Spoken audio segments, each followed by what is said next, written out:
Bienvenido a nuestro podcast llamado El Don de la Palabra. Somos 4 estudiantes de Pedagogía en Castellano y les vamos a hablar sobre las estrategias de comprensión. Acá en el micrófono 1, Catalina Mercado Rencoret.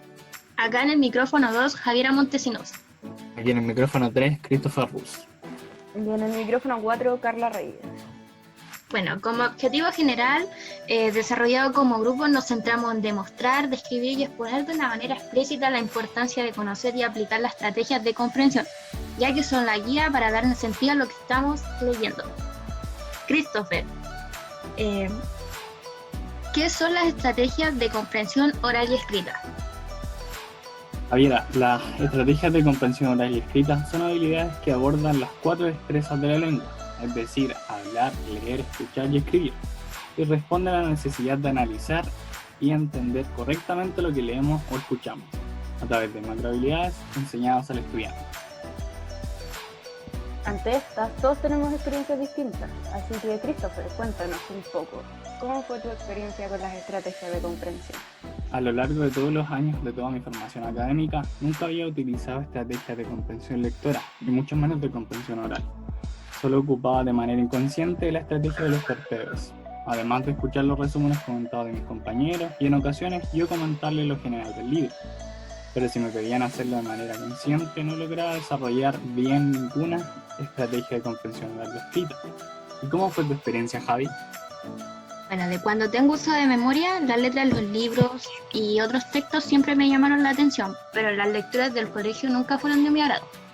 Aún así hacía el esfuerzo de tratar de leer los libros, pero terminaba buscando resúmenes o escuchando un audiolibro. Y en una hoja blanca hacía resúmenes juntando cada parte del libro. Y igual había libros que comenzaba a leerlo y me gustaban de inmediato. Incluso me acuerdo de algunos que son como de primero y segundo básico, que son como El tarro de durazno y su amigo Palmito, Sapo y Cepo son amigos, y entre otros. Mediante el transcurso de los años, los libros igual iban subiendo de categoría y empezaban a hacerse más extensos y más complicados de entender. Pero por esa razón, lo que leía se me complicaba cada vez más y llegando al punto de buscar en internet a qué se refería tal parte. En el colegio igual te ayudan a analizar cada texto, pero quizás no de una manera bien completa, al menos eso yo pensaba. Además que en el colegio hice un técnico y el cual solo tenía un ramo de lenguaje y los otros que te ayudan de manera más profunda no los tenía. Y ahora en el proceso de la universidad me he ido dando cuenta que de mis distintas técnicas aplicadas por mi cuenta sin saber muy bien de lo que estaba haciendo. ¿Y tu experiencia, Cata, cómo fue? Bueno, mi experiencia, todo lo contrario a la tuya casi. De hecho, a mí nunca como que me ha costado analizar. De hecho, es como algo que, no sé, como que no es muy fácil. Y en realidad yo era esa compañera que explicaba los libros antes de las pruebas, pero sí, me gustaban harto los libros del colegio, pero en general también hubo algunos que no terminé de leer, pero más por un tema de flojera. Porque el empezar era así como 1 o 2 días antes, pero nada. Y como te decía, era la que lo explicaba antes, que hacía los resúmenes. Y en cuanto a estrategias de comprensión, el colegio, así en el lectivo ni en plan común, nunca nos dijeron, ya, miren, estas son las estrategias y se usan de esta forma, no, sino era más como, esto es un análisis, háganlo. Y yo igual de manera inconsciente hacía algunas, pues no sé, como el subrayar, buscar citas, hacerle preguntas al texto, o de repente ya, cuando el texto está así como, da mucho énfasis en algo que es como medio extraño, o que no se daría énfasis en una conversación pasada, uno dice, ya, esto es importante, entonces ahí uno empieza a hacer la analogía, o las comparaciones, etcétera, pero nunca hubo algo como claro, sino era como algo más un trabajo de cada uno, así como ya arréglatelas como podáis. Pero en mi experiencia eso no fue difícil. ¿Y la tuya, Carla? ¿Cómo fue? La mía es como igual bastante parecida a la de ustedes. Creo que los 4 coincidimos en que no son enseñadas como parte del plan común, como ya estas son las estrategias de comprensión, sino que están como divididas. Por ejemplo, quizás en la básica nos decían como ya, ¿cuál es el título del libro? Y después ya como más en tercero o cuarto medio, que uno está como en modo PSU, se enseñan como ciertas habilidades, pero nunca son explicadas como estrategias. también era la compañera que resumía los libros, que estaba contándolo antes de la prueba, y creo que fue la manera más fácil que he tenido de repasar, porque me cuesta mucho resumir. Y bueno, estudié en un científico humanista, y en ese lectivo tenía diversas conversaciones con mi profe, y ahí fue que conocí lo que eran las estrategias, pero no fue como un contenido que se iba a enseñar como tal. Y bueno, siempre he sido buena para leer, y también he escuchado audiolibros cuando no tenía como tiempo de consumirlos, así que creo que tampoco jamás fui consciente de que eran una estrategia de comprensión. Así que creo que por eso es importante también saber por qué es tan importante enseñarlas. Creo que acá está la clave del uso que van a tener los estudiantes en el futuro para utilizar estrategias y habilidades que les van a permitir comprender el texto. Así que la importancia de esta es, de manera muy precisa, generar que ellos tengan el hábito de aplicarlas al momento de leer. Sí, Carla, pero se te escapa que también hay que tener en cuenta que las estrategias no se desarrollan en forma independiente, sino que requieren de una instrucción. Estas requieren de un trabajo explícito por parte de un adulto, en este caso del docente. Lo importante es que los estudiantes aprendan a utilizarlas y aplicarlas primero de forma consciente, así que sepan que estoy utilizando tal estrategia para tal cosa, y que luego las tengan de manera automática, que las tengan en ellos y solo salgan naturales. Ante esto, la aplicación de una estrategia que vamos a mostrar como ejemplo son los momentos de lectura. Esta estrategia está estructurada por una serie de preguntas, y con ellas también se desarrollan 3 habilidades, que son localizar información, relacionar e interpretar, y también reflexionar. Para ello, como ejemplo, usaremos un microcuento de Santiago en 100 palabras, titulado Instrucciones para estudiar en una casa pareada y hacinada.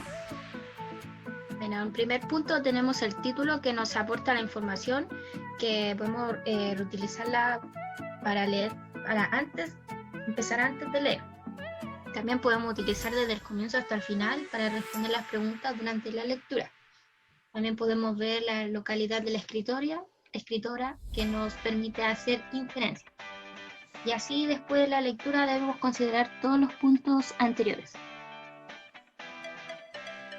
Ya, en relación a lo que decía la Javi, estos como estructuras así vienen súper marcadas en los libros que entrega el minuto, antes de la lectura, durante la lectura, ¿cierto? Que vienen como un apartado a los costados con unas preguntas. Ya. Delante de la lectura tenemos preguntas, o tenemos que hacernos las preguntas de ¿para qué voy a leer? Ya, yo voy a leer para lograr comprender lo que quiere decir el título, por ejemplo. ¿Qué sé de los temas, de los contenidos que trata este texto? No sé, por ejemplo, las casas pareadas, son viviendas que están al lado de la otra, son generalmente de tamaños pequeños, sabemos más o menos como la clase social en la que viven ellos, o las personas que pueden acceder a estas casas. ¿De qué se trata el texto? Como dice el título, es una guía de cómo estudiar viviendo en una casa pareada. Y otra pregunta es, ¿qué nos dice la estructura? No sé, es breve, por lo tanto califica como un microcuento. Si fuera más extenso, no sé, podría ser una novela, esas cosas. Como mencionó mi compañera antes de la lectura, también tenemos durante la lectura que tenemos las preguntas predictivas, que probablemente siga describiendo la situación en la que vive, o quizá de más pistas sobre a qué persona le está diciendo eso. Al nombrar la fotocopia puede referirse a la clase online o el teletrabajo y las dificultades que enfrentan diferentes familias. Tenemos también el identificar ideas, cuáles son los datos que nos permiten ubicar un relato en un contexto social determinado. Las pistas están claras, toda la descripción física lo es, la idea principal es la realidad de alguna familia y los problemas que enfrentan en sus hogares. También tenemos el tomar notas, que es importante escribir de una manera clara y ordenadamente, ya que nos permite reflexionar sobre lo aprendido. Ahora, si recopilamos toda la información anterior, podemos también, tenemos en realidad, después de la lectura, que podemos expresar con nuestras propias palabras el contenido del texto, como en este caso son instrucciones de cómo vamos a estudiar si vivimos en la periferia, que es una realidad de los chilenos que vivimos en casas pareadas, por ejemplo, o también relacionado a lo que mencionó la Javi anteriormente, el sacar esta conclusión de que puede ser un teletrabajo o puede ser estudiar de manera online, etc. El distinguir ideas principales de la secundaria va a ser útil para poder distinguir la estructura del texto y también así poder determinar las relaciones que tienen, y a manera de retroalimentación podemos utilizar estrategias como lo son el resumen, como dijo anteriormente la Javi, generar algún esquema, tener fichas de estudio, etc. Todas estas cosas nos van a servir para interiorizar este aprendizaje y que sea significativo para nosotros a la hora de estar leyendo.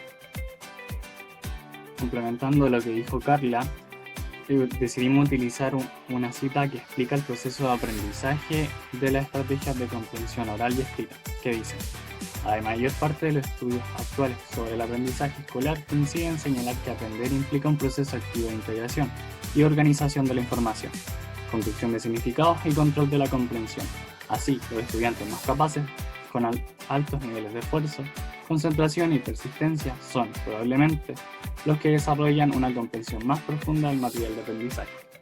Es decir, es importante reflexionar sobre por qué es importante la enseñanza de las estrategias de comprensión oral y escrita dentro de los establecimientos educacionales, las cuales sirven para mejorar el aprendizaje del alumno y conseguir adecuar el contenido del alumno, no que el alumno se adecue al contenido, logrando así una libertad de elegir cuál es su forma de aprender dentro de las variadas maneras de aprender y comprender. Esperamos que les haya servido esta información. No sé si quieren decir algo más. Ojalá ocupen esta estrategia y no las dejen ahí nomás, son útiles, sirven. Sí, son demasiado útiles. Por